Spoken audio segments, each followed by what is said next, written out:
Thanks for that. Yeah, I shouldn't really be here. I don't have any enthusiasm for technology. I'm a bit of a Luddite.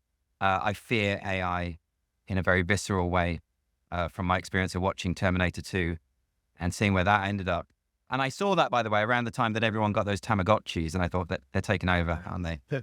So I killed mine. Anyway, so I can't really talk to technology or AI, but I can talk about the notion of incitement to violence and the fear that we have of the way in which social media creates real world actions.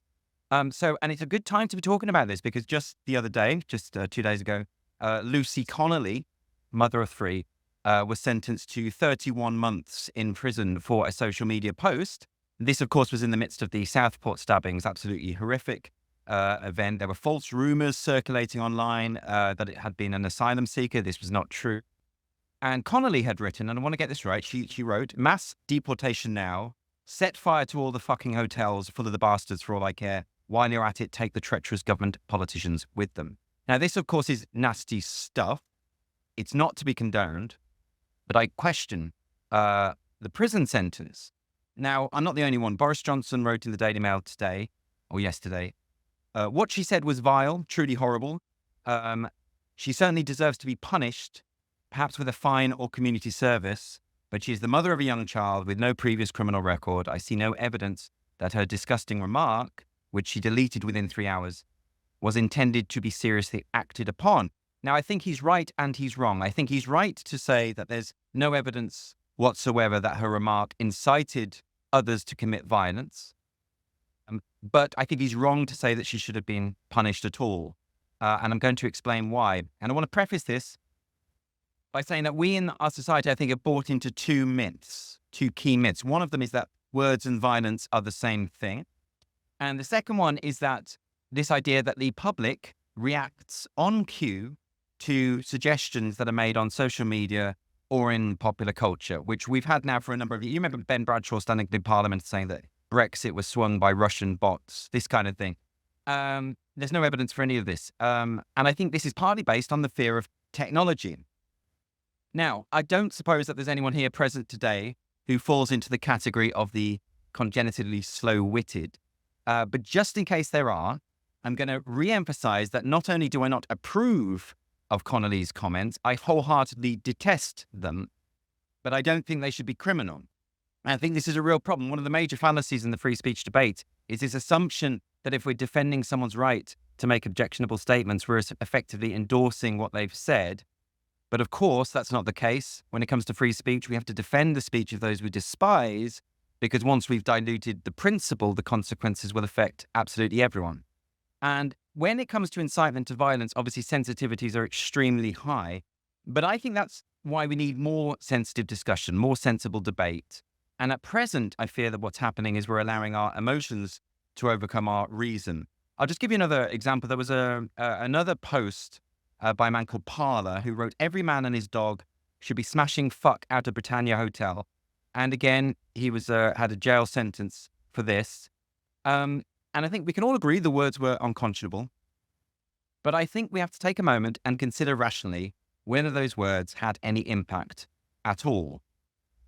It's one thing to point out that there are people online cheering needless acts of violence and that violence is taking place, but it's quite another to assert a causal link between the one and the other. This is a hypothesis that needs to be tested, not simply asserted. And yet, under this current Labour government, the judiciary has been directed to push for the most severe punishments for these kind of social media posts and even memes.